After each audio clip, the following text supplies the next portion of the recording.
Amalozi sadlulela phambili sagcina sibhema lugwayi oshuwayo kuthiwa insangu wesiZulu. Ngahlala nabangani sagcina sishintsha, kukhona ugwayi ufikayo elokishini sihlala eSinathini. Kwakhona isidakamizwa esifikayo kuthiwa iwunga lesi esisibhemayo njengamanje.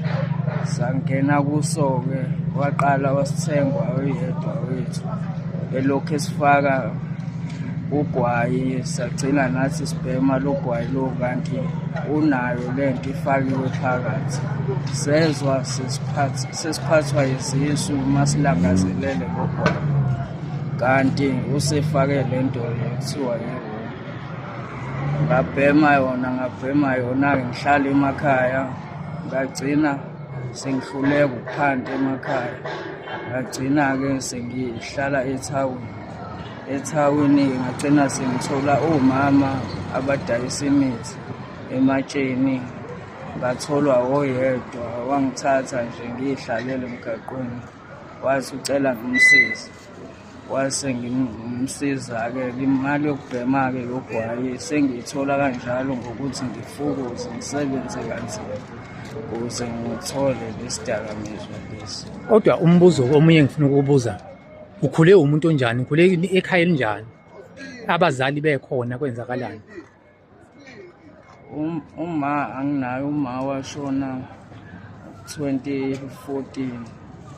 Futhi kwathi kushona umana, kwaba yikhona la kakhulu engagxila kakhulu kimi, ngoba ubaba ubengayena umuntu onginakile.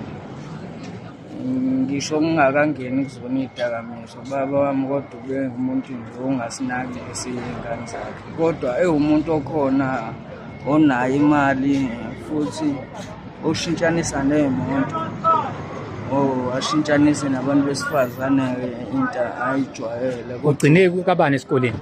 Esikoleni ngigcine ka-10. Nginawo umatric.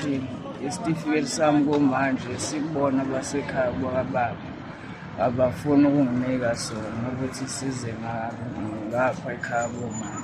Manje awufisi ukuthi ngelinye ilanga uphume kule? Sengiyafisa kakhulu ukuthi ngiphume kuyona le, ngoba ukuyizamela iyabiza. Ngigcina uthole sengiyaphanta kanzima.